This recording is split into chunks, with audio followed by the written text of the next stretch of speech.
अस्सलाम वालेकुम नाज़रीन, मेरा नाम है शौकत अली और मैं एक फार्मासिस्ट हूं और आप इस वक्त मेरा चैनल फार्मासिस्ट डायरी देख रहे हैं। अगर आप मेरे चैनल पर नए हैं तो आज ही इसको सब्सक्राइब कीजिए, हमारी वीडियोस को लाइक कीजिए और शेयर कीजिए। तो नाज़रीन, आज जिस अहम केमिकल पर बात करेंगे उसका नाम है कोएंजाइम Q10 और कोएंजाइम Q10 हमारी बॉडी के अंदर पैदा होता है। ठीक है, असल में ये जो केमिकल है ये एक विटामिन की तरह होता है। इसका स्ट्रक्चर विटामिन से मिलते हैं और ख़ुसूसन विटामिन ई से मिलते हैं। अब विटामिन ई जो है ना वो एक एंटीऑक्सीडेंट है, तो ये भी एक एंटीऑक्सीडेंट है, लेकिन ये विटामिन ई से कहीं ज़्यादा पावरफुल एंटीऑक्सीडेंट है। ठीक है, अब इसका दूसरा नाम जो हम मेडिकल लिटरेचर देखते हैं उसको यूबिक्विनोन भी कहते हैं। ठीक है, अब पूरी दुनिया में जो है ना यूबिक्विनोन या कोएंजाइम Q10 की 10 अक़साम पाई जाती हैं और इसमें जो 10वां किस्म है वही हमारे ह्यूमंस में पाया जाता है, बाकी नहीं पाए जाते हैं। इसलिए इसको कोएंजाइम Q10 बोला जाता है जो हमारी बॉडी में प्रोड्यूस होता है। और जब हम कोई बाहर से इसको लेते हैं टैबलेट्स में, कैप्सूल की शक्ल में, IV इंजेक्शन की शक्ल में, तो उसको फिर हम कोएंजाइम Q10 का सप्लीमेंट बोलते हैं। ठीक है, आइए इसके काम की तरफ कि ये कैसे काम करता है या इसके क्या फ़वाइद हैं हमारी बॉडी के लिए।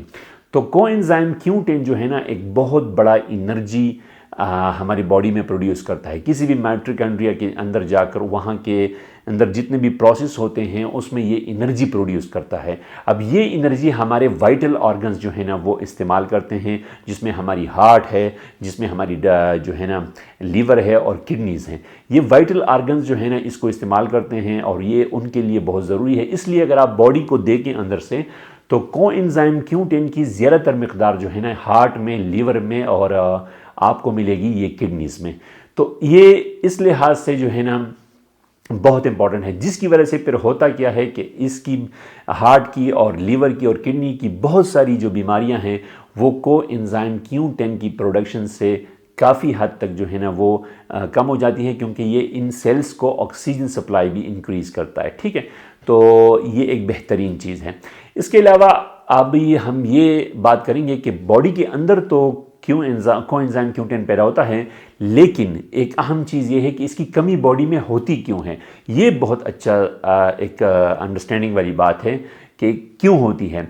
असल में जब हमारे यहाँ डायबिटीज़ एक शख्स में पाई जाए, ठीक है, और एक शख्स में जो है ना हार्ट डिजीज़ पाई जाए या किसी शख्स की डिक्रीज़ मसल ग्रोथ हो, तो उन लोगों में इसकी कमी पाई जाती है। और इसके अलावा इसकी जो प्रोडक्शन है वो वक्त के साथ साथ कम भी होती है। जब जैसे ही आपकी उम्र बढ़ती है तो आपकी बॉडी के अंदर ये चीज़ कम होती है। और इसकी एक बहुत बड़ी वजह वो लोग हैं जो कोलेस्ट्रॉल के और जो ट्राइग्लिसराइड्स वगैरह यानी उनका जो बॉडी है उसमें जो है ना ये चीज़ें बहुत हाई होती हैं, क्योंकि ये फिर उसके लिए लेते हैं स्टैटिन्स की दवाइयाँ। और जो कोई भी स्टैटिन्स की दवाइयाँ इस्तेमाल करता है तो उसके अंदर कोएंजाइम Q10 की मिकदार ऑटोमेटिकली कम हो जाती है। तो ये वो सारी वजूहात थी जिसकी बिना पर हमें ये पता चलता है कि कोएंजाइम Q10 की मिकदार बॉडी में क्यों होती है। फाइनली हम आते हैं इसकी डोज की तरफ। देखें, अगर आपको इसकी ज़रूरत है और अपनी बॉडी में इसकी कमी महसूस करते हैं तो आप इसको 50 से 150 मिलीग्राम तक इसको आप ले सकते हैं। ये एक सेफ़ डोज स्केजुअल है। फाइनली हम इसकी बात करते हैं कि अगर हम कोएंजाइम Q10 यूज़ करते हैं तो क्या इसकी बॉडी पे कुछ असरात हैं। जी, अगर हम बहुत ज़्यादा इसको यूज़ करते हैं तो एज सच इसके कोई असरात नहीं हैं, जैसे नॉर्मल होते हैं नाज़िया वोमिटिंग, इसके अलावा एज सच कुछ भी नहीं है। लेकिन यहाँ पर हम प्रिकॉशनरी मेजर्स की तरफ ज़रूर जाएंगे कि आया ये ब्रेस्ट फीडिंग या प्रेगनेंसी वाले लोग यूज़ कर सकते हैं। तो उनके लिए यह है कि इनका सेफ्टी प्रोफाइल अभी तक इस्टेब्लिश नहीं हुआ। लिहाजा जो लोग जो है ना अगर ब्रेस्ट फीडिंग पर हैं या जो माएँ प्रेग्नेंट हैं उनको चाहिए कि डॉक्टर के मशवरे के बगैर इसका इस्तेमाल ना करें।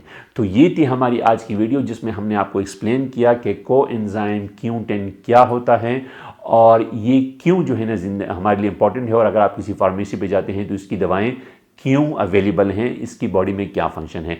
उम्मीद है आपको समझ आ गई होगी। इसके साथ ही आज की वीडियो हम ख़त्म करते हैं, लेकिन जाने से पहले हमारे इस चैनल को सब्सक्राइब करें, इस वीडियो को शेयर करें और कमेंट में ज़रूर बताएं कि हम अगली वीडियो किस टॉपिक पर बनाएं। ठीक है, अपना ख्याल रखिएगा। अल्लाह हाफिज़।